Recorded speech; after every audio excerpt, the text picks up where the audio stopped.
ത്രിയേക ദൈവത്തിൻ്റെ അതിപരിശുദ്ധ നാമം വാഴ്ത്തപ്പെടുമാറാകട്ടെ. കർത്താവ് പ്രിയ വിശ്വാസിനി വിശ്വാസികളുടെ സമൂഹമായ കുഞ്ഞുങ്ങളെ നിങ്ങൾക്ക് ഏവർക്കും വീണ്ടും വരുമെന്ന് അറിയിച്ചതിനായ കർത്താവായ യേശു ക്രിസ്തുവിന്റെ നാമത്തിൽ എൻ്റെ സ്നേഹവന്ദനം. വലിയ നോയമ്പിൻ്റെ 32ാമത്തെ ദിവസമായ ഇന്ന് വിഷയമായി കൊണ്ടുവന്നിരിക്കുന്നത് നാം ക്രിസ്തു ശരീരത്തിൻ്റെ ഒരു ഭാഗം. പരിശുദ്ധനായ പൗലോസ് ശ്ലീഹ കൊരിന്ത്യർക്ക് എഴുതിയ 1-ാം ലേഖനം 6-ാം അധ്യായം 15-ാം വാക്യത്തിൽ പ്രകാരം പറയുന്നു: നിങ്ങളുടെ ശരീരങ്ങൾ ക്രിസ്തുവിന്റെ അവയവങ്ങൾ ആകുന്നുവെന്ന് അറിയുന്നില്ലയോ? ക്രിസ്തുവിന്റെ ശരീരത്തിന്റെ ഭാഗമാണ് നാം ഓരോരുത്തരും. പരിശുദ്ധനായ പൗലോസ് ശ്ലീഹ റോമർക്ക് എഴുതിയ ലേഖനം 12-ാം അധ്യായം 5-ാം വാക്യത്തിൽ ഇപ്രകാരം പറയുന്നു: പലരായ നമ്മൾ ക്രിസ്തുവിൽ ഒരു ശരീരവും എല്ലാവരും തമ്മിൽ അവയവങ്ങളും ആകുന്നു എന്നാണ് ഇവിടെ പറഞ്ഞിരിക്കുന്നത്. ആകയാൽ നമുക്ക് ലഭിച്ച കൃപകൾക്ക് ഒത്തവണ്ണം വെവ്വേറെ വരം ഉള്ളതുകൊണ്ട്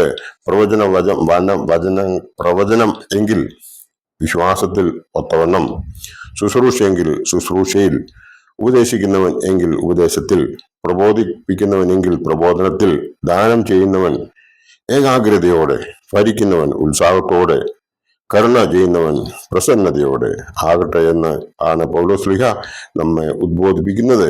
പരിശുദ്ധനായ പത്രോസ് ശ്ലീഹ പൊതുവിനെഴുതി 1-ാം ലേഖനം 1-ാം അധ്യായം 16-ാം വാക്യത്തിൽ പ്രകാരം പറയുന്നു: ദൈവം വിശുദ്ധനാകിയാൽ നിങ്ങളും വിശുദ്ധരായിരിപ്പീൻ എന്നുള്ള തിരുവചനം നമ്മുടെ ഉള്ളിൽ പതിയേണ്ടതാകുന്നു.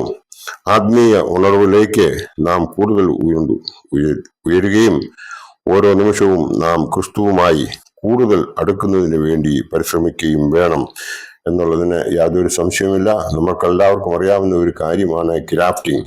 ഒരു മരത്തിന്റെ തണ്ടിൽ മറ്റൊരു ആരോഗ്യമുള്ള മരത്തണ്ട് യോജിപ്പിക്കുന്ന ആ പ്രക്രിയയാണ് ഗ്രാഫ്റ്റിംഗ് എന്ന് പറയുന്നത്.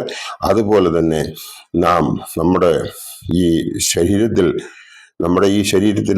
ആ ഗ്രാഫ്റ്റിംഗ് നമ്മൾ ചെയ്യുന്നുവെങ്കിൽ, അതായത് നമ്മുടെ ശരീരത്തെ നാം തയ്യാറാക്കേണ്ടത് നമ്മുടെ ക്രിസ്തു നമ്മുടെ ഉള്ളിൽ വസിക്കത്തക്കവണ്ണം നാം നമ്മുടെ ശരീരത്തെ തയ്യാറാക്കുകയും ഒരു ഗ്രാഫ്റ്റിങ്ങിലൂടെ, അതായത് ക്രിസ്തു നമ്മൾ വസിക്കുന്നു എങ്കിൽ നമുക്ക് അനുഗ്രഹങ്ങൾ ഉണ്ടാകും എന്നുള്ളതിന് യാതൊരു സംശയവുമില്ല.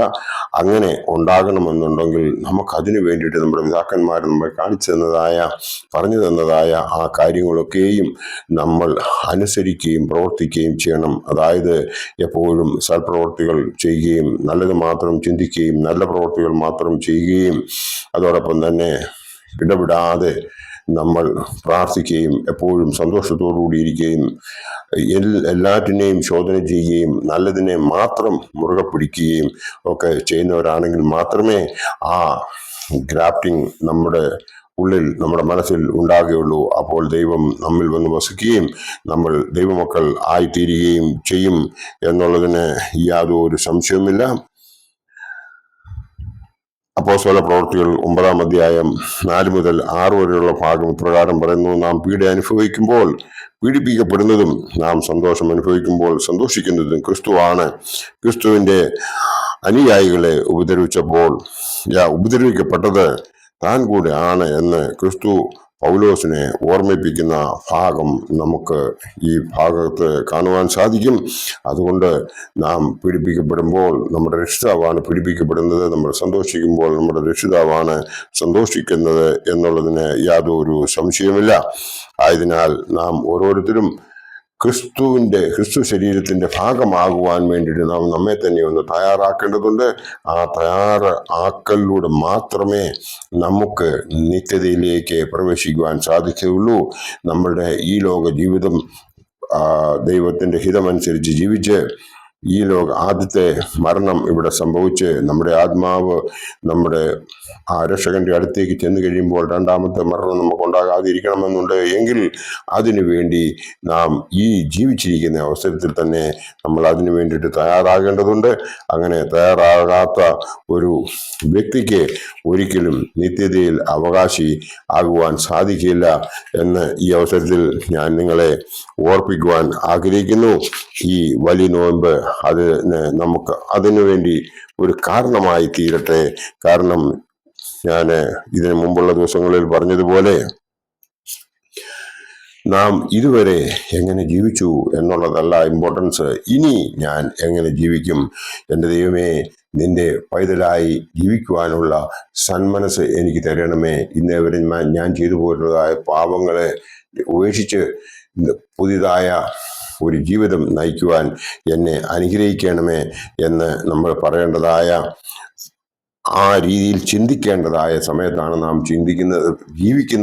നിങ്ങൾക്കറിയാമല്ലോ, ഇപ്പോഴത്തെ കാലത്ത് വലിയ സൊദോം ഗൊമോറയെ കഴിഞ്ഞും വലിയ ഒരു കഷ്ടതയിലേക്ക് നാം ഓരോരുത്തരും വീഴത്തക്കവണ്ണമുള്ള സ്ഥിതിയിലാണ് നാം ജീവിക്കുന്നത്. കാരണം ആർക്കും ഇപ്പോൾ ദൈവത്തെ ഭയമുള്ളവർ വളരെ കുറവാണ്, എന്നും പ്രാർത്ഥിക്കുന്നവർ വളരെ കുറവാണ്.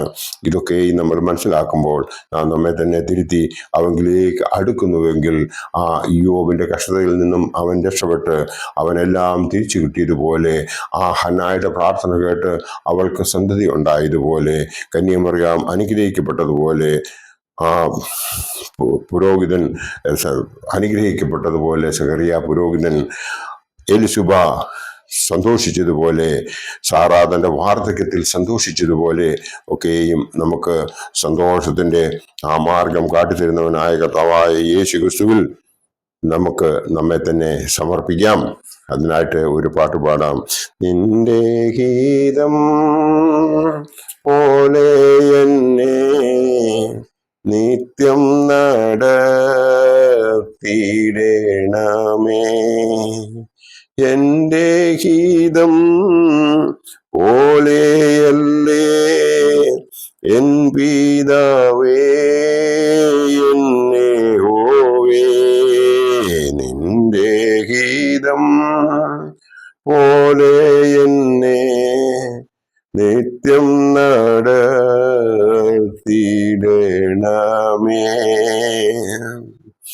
നമ്മളെല്ലാവരെയും ദൈവം അനുഗ്രഹിക്കട്ടെ എന്ന് ഈ അവസരത്തിൽ പ്രാർത്ഥിക്കുന്നു. എൻ്റെ വാക്കുകൾ ഇവിടെ ഉപസംഹരിക്കുന്നു. നന്ദി, നമസ്കാരം.